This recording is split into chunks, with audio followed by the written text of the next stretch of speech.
नमस्कार, मैं शिखर शुक्ला और आप देख रहे हैं Bharat A to Z news. Kanpur के वकील अखिलेश दुबे केस में अब योगी सरकार ने शिकंजा कस दिया है। योगी से मुलाकात के बाद अब कमिश्नर ने एक बड़ा फेरबदल किया है, जिसने गड़बड़ करने वालों की टेंशन बढ़ा दी है, क्योंकि खबर है कि एसआईटी जांच करने वाले कई अधिकारी को बदल दिया गया है। एक खास अफसर को इस केस की जांच सौंप दी गई है, जिसने सबको हैरान कर दिया है। जिसके पीछे की वजह भी है। दरअसल कानपुर के चर्चित वकील अखिलेश दुबे, जिनके खिलाफ बनी एसआईटी ने पिछले 5 महीने से लगातार जांच की, अब उस पर सरकार ने शिकंजा कसा है। कमिश्नर अखिल कुमार ने गुरुवार शाम बड़ा फैसला लिया और एसआईटी का पुनर्गठन कर दिया। खबरों की माने तो एसआईटी पर आरोप लग रहे हैं कि जांच एक तरफा हो रही है। उसी टीम को बदलकर अब 8 बड़े ऑफिसर्स की नई टीम खड़ी कर दी गई है और सबसे अहम इसकी कमान आईपीएस सत्यजीत गुप्ता को सौंप दी गई है, जो अब इस पूरे खेल का सच उजागर कर सकेंगे। जानकारों का मानना है कि कमिश्नर अखिल कुमार का यह कदम सिर्फ एक फेरबदल नहीं, बल्कि साफ संदेश है कि सीएम योगी किसी भी कीमत पर कानून के साथ खिलवाड़ बर्दाश्त नहीं करेंगे। बताया गया है कि ऐसा योगी के आदेश पर ही किया गया है। रिपोर्ट्स की माने तो योगी के ओके के बाद एसआईटी की इस नई टीम में कई दिग्गज शामिल किए गए हैं, जिसमें डीसीपी ईस्ट सत्यजीत गुप्ता अध्यक्ष, उनके साथ ADCP south Yogesh Kumar, ADCP मुख्यालय Archana Singh, ACP Chakeri Abhishek Kumar Pandey, ACP cantt आकांक्षा पांडे, एसीपी कर्नलगंज अमित चौरसिया, एसीपी बाबूपुरवा दिलीप कुमार सिंह और एसीपी स्वरूप नगर इंद्र प्रकाश सिंह शामिल हैं। यानी अब एक नहीं, पूरे 8 अफसर केस की बारीकी से जांच करेंगे। वहीं सपा सरकार के बाद अखिलेश दुबे के पीछे अब कांग्रेसी भी पड़ चुके हैं। कानपुर में शुक्रवार को कांग्रेस के नगर ग्रामीण अध्यक्ष संदीप शुक्ला ने प्रेस कॉन्फ्रेंस करके शहर व प्रदेश की कानून व्यवस्था पर सवाल उठाए। बढ़ रही क्राइम ग्राफ पर सरकार को घेरा। उन्होंने कहा है कि जेल भेजा गया अधिवक्ता अखिलेश दुबे पर एक्शन क्यों रुक गया है। दुबे के कब्जे में 250 करोड़ से ज्यादा की सरकारी संपत्तियों पर बुलडोजर कब चलेगा।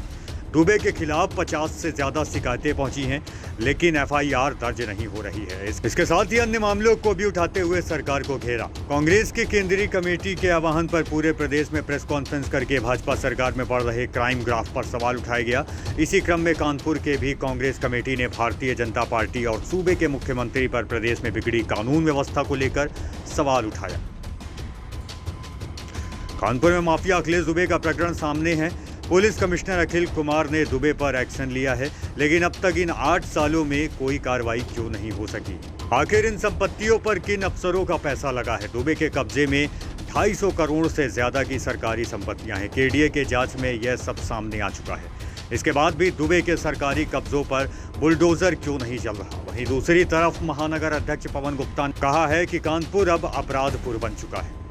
कांग्रेस के जिला अध्यक्ष संदीप शुक्ला ने कानपुर के एमपी एमएलए को भी घेरा। संदीप ने कहा है कि कानपुर पुलिस कमिश्नर ने अखिलेश दुबे को अरेस्ट करके जेल तो भेज दिया, लेकिन कार्रवाई रुक सी गई, धीमी पड़ गई है। आज फिर से वही दौर लौट आया।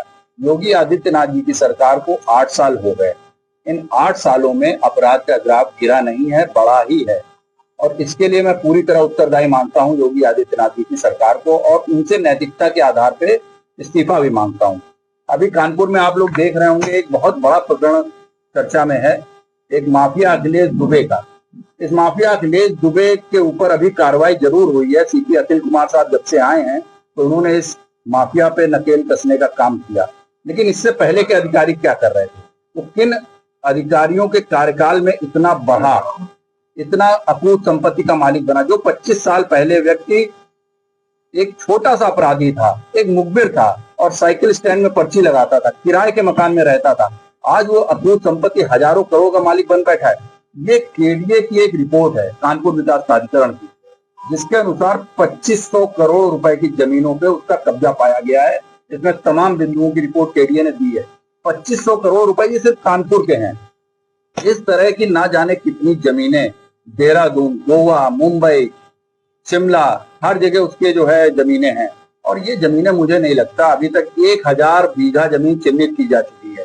इस 1000 बीघा जमीन को चिन्हित करने में आप ये तो मान ही लो कि इसका अकेले का नहीं है, ये जरूर इसके साथ और भी लोग हैं। क्या किन्हीं अधिकारियों की भी इसमें इन्वॉल्वमेंट है, साझा है, किस तरह से इसके अपराधों में वो लोग भागीदार हैं, इसकी मैं योगी आदित्यनाथ जी से मांग भी करता हूं कि उनको जांच करनी चाहिए। अगर वो ईमानदारी का चोला ओढ़े हैं योगी आदित्यनाथ जी, तो इस पर जांच करें।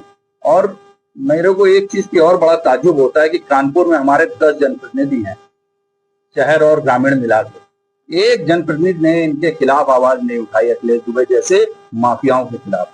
तो ये भी एक जांच का विषय कि उसका भय और आतंक इतना ज्यादा व्याप्त है। भाई योगी आदित्यनाथ जी ने मुख्तार अंसारी पे कार्रवाई की, अतीक अहमद पे कार्रवाई करी, विजय मिश्रा पे कार्रवाई करी। ये तीनों माफिया थे, मैं इस पे इनकार नहीं करता हूं, लेकिन इन सबसे बड़ा माफिया आज कानपुर में निकल के आया है जो अखिलेश दुबे। इसके घर में कब बुलडोजर चलेगा, इसकी संपत्तियों पे कब बुलडोजर चलेगा, इस पे कब ईडी की कार्रवाई होगी, ये मैं जानना चाहता हूं। और अगर योगी आदित्यनाथ जी इसमें विफल रहते हैं तो उनको नैतिकता के आधार पर इस्तीफा दे देना चाहिए। कानपुर के सत्ता दल के एक भी एमपी या एमएलए ने इस बात को लेकर आवाज नहीं उठाई कि आखिर अखिलेश दुबे के कब्जे वाली सरकारी संपत्तियों पर बुलडोजर चलना चाहिए या फिर दुबे से पीड़ित या सताए हुए एक व्यक्ति की फरियाद सुननी चाहिए। वहीं अखिलेश दुबे की विषकन्या ने वकील पर भी एफआईआर कर दी। युवती ने बताया है कि बिलाल ने बिना मेरी अनुमति के मेरा फर्जी हस्ताक्षर बनाकर कोर्ट में अपना वकालतनामा लाभ पाने के लिए लगाया है। कोतवाली थाने की पुलिस अधिवक्ता को हिरासत में लेकर पूछताछ कर रही है। जल्द ही पुलिस पर्दे के पीछे शामिल बड़े खिलाड़ियों के नाम भी उजागर करेगी। वहीं अखिलेश दुबे को बेनकाब करने वाले पुलिस कमिश्नर अखिल कुमार को केंद्र सरकार ने तुरंत रिलीव करने के निर्देश दिए हैं। इसके लिए गृह मंत्रालय ने यूपी के चीफ सेक्रेटरी को लेटर लिखा है। यह लेटर ऐसे समय में आया है जब कानपुर में अखिलेश दुबे प्रकरण चर्चा में है। इसके केंद्र में पुलिस कमिश्नर हैं जिन्होंने अखिलेश दुबे के खिलाफ कार्रवाई की। चर्चा है कि दुबे के नेटवर्क की वजह से ही अखिल कुमार को रिलीव करने का आदेश जारी किया गया है। इसे अखिलेश दुबे के पावर के तौर पर देखा जा रहा है। हालांकि सूत्रों का कहना है कि केंद्र सरकार में तैनाती आदेश के बाद इस तरह के आदेश जारी किए जाते हैं। यह एक रूटीन प्रक्रिया है। अखिल कुमार और अखिलेश दुबे की 2 तस्वीरें सामने आई हैं। आप टीवी स्क्रीन पर साफ तौर पर देख सकते हैं। पहली तस्वीर में अखिल कुमार और अखिलेश दुबे पार्टी के दौरान किसी से बातचीत करते नजर आ रहे हैं। यह तस्वीर अखिलेश दुबे की बेटी की मंगनी की बताई जा रही है। दूसरी तस्वीर में अखिल कुमार अखिलेश दुबे को सम्मानित करते हुए दिख रहे हैं। वहीं अखिल कुमार ने 4 जनवरी 2024 को कानपुर पुलिस कमिश्नर के रूप में चार्ज लिया था। इसके बाद उन्होंने शहर में ऑपरेशन महाकाल अभियान चलाकर अपराधियों के सिंडिकेट के खिलाफ कार्रवाई शुरू करी। सबसे पहले कानपुर प्रेस क्लब के पूर्व अध्यक्ष अवनीश दीक्षित को जेल भेजते हुए पूरे सिंडिकेट पर एक्शन लिया गया। जमीनों पर कब्जे और रंगदारी का सिंडिकेट चला रहे कथित वकील दीनू उपाध्याय समेत 12 से अधिक दागी अधिवक्ताओं को जेल भेजा गया। वहीं ऑपरेशन महाकाल की सबसे बड़ी कार्रवाई करते हुए वकील अखिलेश दुबे को भी जेल भेजा गया।